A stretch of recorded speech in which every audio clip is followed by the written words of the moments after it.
Hello and welcome to the program. I'm Antonina Antosha. Now, the tiny Balkan country of Montenegro has entered NATO. It is the first such NATO expansion since 2009, when Albania and Croatia joined. But how will this affect security in the region, and what will Russia answer to Podgorica's exit from Moscow's sphere of influence? This will be discussed today in the studio. Our guest is an expert on security and foreign policy at the NGO Maidan Foreign Affairs, Alexander Kara. Hello and thank you for joining us. Hello, thank you for the invitation. So, as I have already mentioned, Montenegro joined NATO just recently. What does this mean for the security in the Balkan region in general?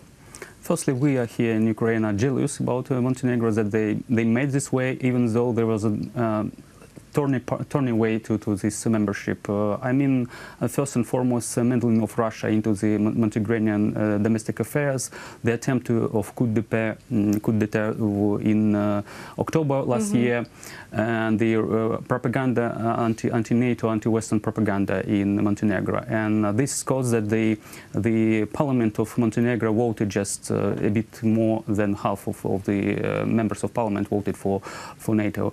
And there were other difficult issues, like a couple of European countries procrastinating their decision, and then there was a vote in the Senate of the United States, and two Republicans just voted against it. So there was a turning point to NATO.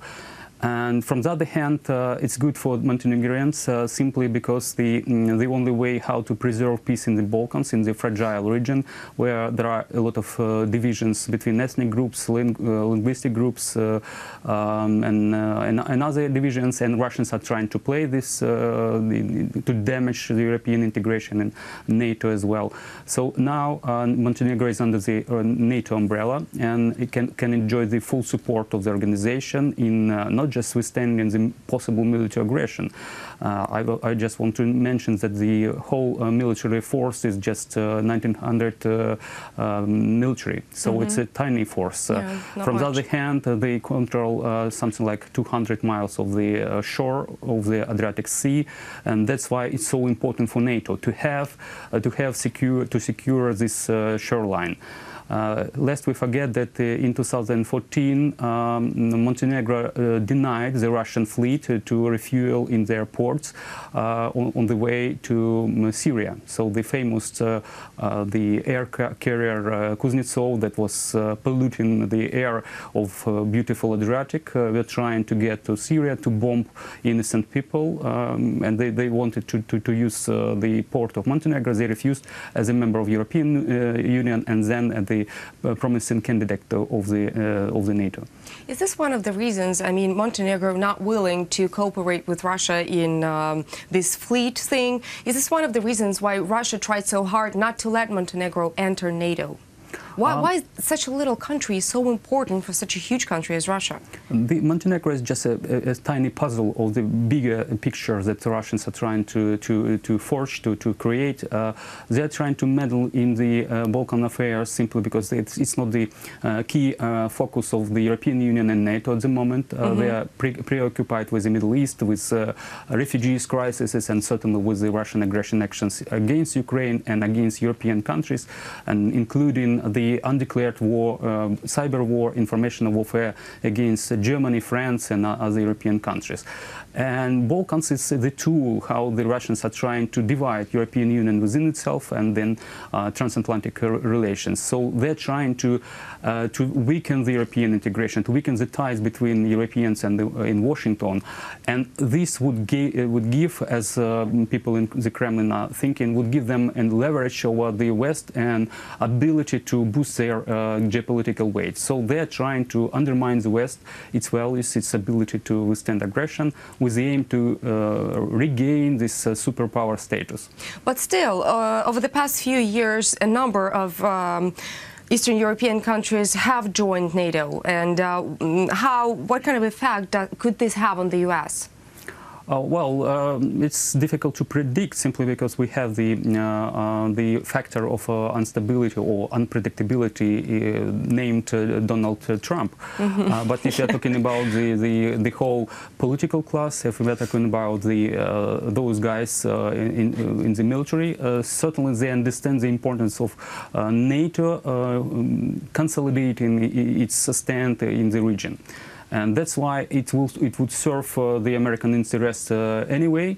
But now we will see how Trump would consider it. Montenegro is spending something like 50 million euros on their defense. It's 1.6% of the threshold of the mark that they needed to have as NATO member countries. Certainly, they're not they don't need any additional forces to be stationed there. So they would contribute to the security of the alliance and the interests of the United States. And not directly. As I mentioned, the Russian fleet issue, we understand that the Russians are playing the devastating, damaging to the regional security role by supporting the bloody Assad regime, and then trying to meddle into the other Middle Eastern countries. And given the NATO stand in the Mediterranean, the inclusion of such countries as Montenegro would strengthen the stand and posture of NATO there. So it would serve the American interests as well. Montenegro was the 29th country joining the alliance. And Irina Gerashchenko, the first vice speaker of Ukraine, has stated that Ukraine should be the 30th member of NATO. What are the chances for Ukraine to join NATO in nearest future? Well, I would love to have Ukraine as a 30th member of NATO, but I don't think it's in foreseeable future it's possible to do. What are the stumbling blocks on the way? First and foremost, it's the reform agenda in Ukraine, simply because NATO is not just a military bloc or defensive bloc, it's the political bloc. So we need to be up to the standards of the NATO countries in terms of democracy. Yeah, there are some arguments, for example, if we are talking about Turkey and other countries, and there are some questions with regard to the free media and the good governance and the democratic governance. Exactly. But from the other hand, we just, as a European country, we need to be up to these standards. And after we are ready in terms of the democratic process, in terms of the support of the population, and actually because of the Russian aggression, the support of NATO membership in Ukraine is higher than ever. It's more than 50% of Ukrainians are willing to join the alliance. So, speaking of Russian aggression, how would you comment? Would Russians try to interfere in the process of Ukraine joining NATO? Well, the war against Ukraine and occupation of Crimea is the process of preventing, as they say, expansion of NATO. And actually, unfortunately, our Western analytics are saying in such a language like the Kremlin guys.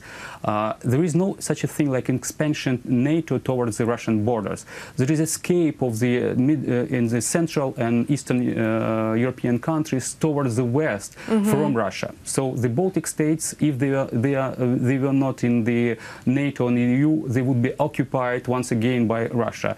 If other countries in Baltics, in the Central Europe, like Poland, are not members of these alliances, they would be occupied by Russia, or at least severely influenced by Russian politics. So NATO is the escape route for all those nations who want to live free in peace and govern themselves by their rules, not the Kremlin rules. Thank you so much for coming in, for clarifying all this information for our audience. That was Alexander Hara, an expert on security and foreign policy of the Modern Foreign Affairs Foundation. Thank you so much for watching, and goodbye.